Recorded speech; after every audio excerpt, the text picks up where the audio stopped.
Guys, welcome to my YouTube channel Megha vlogs. ಇವತ್ತಿನ ವಿಡಿಯೋದಲ್ಲಿ ನಾನು ನಿಮಗೆ ಮಶ್ರೂಮ್ ಫ್ರೈ ಮಾಡೋದು ಹೇಗೆ ಅಂತ ತೋರಿಸ್ತಿದ್ದೀನಿ.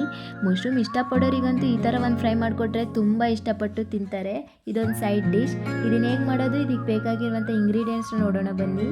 ಇಲ್ಲಿ ನಾನು 1/4 kg ಅಷ್ಟು ಮಶ್ರೂಮ್ ತಗೊಂಡು ಅದ್ರ ಮೇಲಿರೋ ಸಿಪ್ಪೆನ ತೆಗೆದು ನೀರಲ್ಲಿ ಹಾಕಿ ಚೆನ್ನಾಗಿ ವಾಶ್ ಮಾಡಿ ಈ ಥರ ಕಟ್ ಮಾಡಿ ಇಟ್ಕೊಂಡಿದ್ದೀನಿ.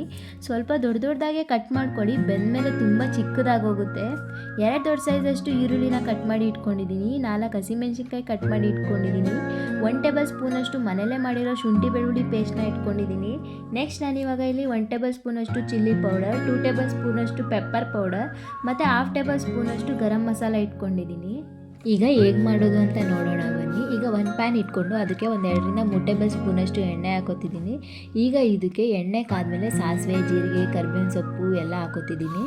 ಇವಾಗ ಹಸಿಮೆಣಸಿನ್ಕಾಯಿ ಹಾಕಿ 1 ಮಿನಿಟ್ಸ್ ಫ್ರೈ ಮಾಡ್ಕೊಳ್ಳಿ. ನೆಕ್ಸ್ಟ್ ನಾನು ಇವಾಗ ಕಟ್ ಮಾಡಿ ಇಟ್ಕೊಂಡಿದ್ದಲ್ಲ ಈರುಳ್ಳಿ, ಅದನ್ನು ಹಾಕೋತಿದ್ದೀನಿ. ಈರುಳ್ಳಿ ಚೆನ್ನಾಗಿ ಫ್ರೈ ಆಗಬೇಕು, ಅಲ್ಲಿವರೆಗೂ ಕೂಡ ಫ್ರೈ ಮಾಡ್ಕೊಳ್ಳಿ. ಈರುಳ್ಳಿ ಫ್ರೈ ಆದಮೇಲೆ ಶುಂಠಿ ಬೆಳ್ಳುಳ್ಳಿ ಪೇಸ್ಟ್ನ ಸೇರಿಸ್ಕೊಳ್ಳಿ. ಹಸಿ ವಾಸನೆ ಹೋಗಬೇಕು, ಅಲ್ಲಿವರೆಗೂ ಕೂಡ ಫ್ರೈ ಮಾಡ್ಕೊಳ್ಳಿ.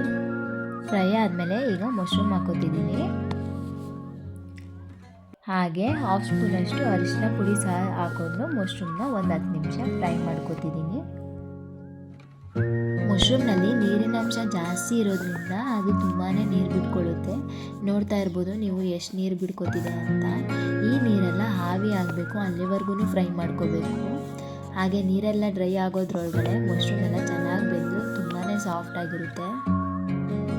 ಇವಾಗ 10 ನಿಮಿಷ ಆಗಿದೆ, ನೀವು ನೋಡ್ಬೋದು ನೀರೆಲ್ಲ ಎಷ್ಟೊಂದಿತ್ತು ಅಂತ, ಅದೆಲ್ಲ ಡ್ರೈ ಆಗಿದೆ. ನೆಕ್ಸ್ಟ್ ನಾನಿವಾಗ ಇದಕ್ಕೆ chilli powder, pepper powder, garam masala ಸೇರಿಸ್ಕೊತಿದ್ದೀನಿ.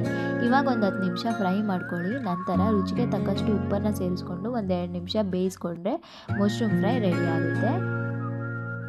ನೀವು ಈ ಈಸಿ ರೆಸಿಪಿನ ಮನೇಲಿ ಒಂದ್ಸತಿ ಟ್ರೈ ಮಾಡಿ, ಹೇಗಿದೆ ಅಂತ ಕಮೆಂಟ್ ಕೂಡ ಮಾಡಿ. ಇದೇ ರೀತಿ ಈಸಿ ರೆಸಿಪಿಗೋಸ್ಕರ ಮೇಘಾ ವ್ಲಾಗ್ನ ಸಬ್ಸ್ಕ್ರೈಬ್ ಮಾಡ್ಕೊಳ್ಳಿ. ನಿಮಗೆಲ್ಲ ಈ ವಿಡಿಯೋ ಇಷ್ಟ ಆದಲ್ಲಿ ಲೈಕ್ ಮಾಡಿ, ಶೇರ್ ಮಾಡಿ, ಕಮೆಂಟ್ ಮಾಡಿ.